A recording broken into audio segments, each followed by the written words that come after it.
The Dalton Highway in Alaska is one of the US's most dangerous roads, and yet for many motorcyclists, it's a bucket list ride. Is it worth it, and can you do it on a cruiser? I'm Chris from MotorcycleDestinations.com, and let's scramble the Dalton Highway. The Dalton Highway is a 418-mile road that goes from Livingood to Prudhoe Bay, also known as Deadhorse. The road was built to support the drilling operation up in Prudhoe Bay, and you'll be accompanied by the pipeline the whole way.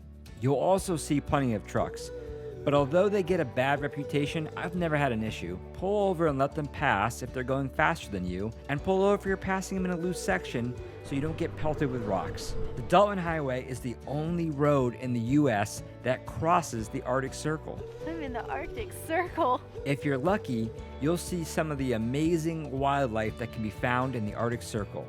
We saw these moose, but also a muskox right off the road. I'm going to give this a difficulty rating of 5, but it really depends on the weather and your riding ability.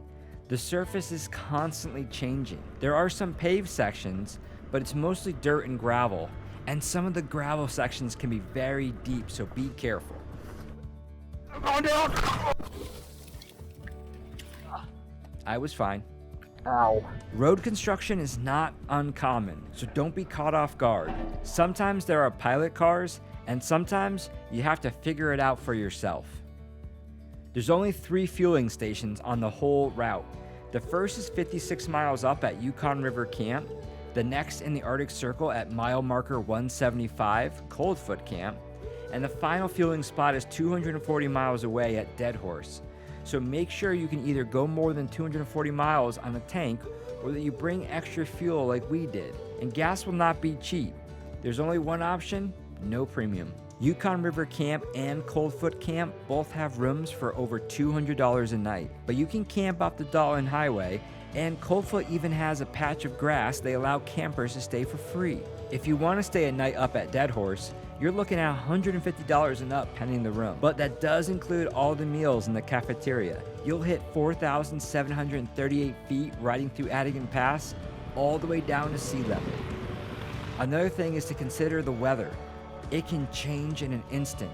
A little water is good for the road, but too much, and it's a muddy, sloppy mess. And when you make it all the way to the top, you'll have to get a photo at the general store to prove it. There's also a tour you can take to get to the Arctic Ocean that's $69 a person. Unfortunately, because it goes through oil fields, the tour is the only way to get to the ocean.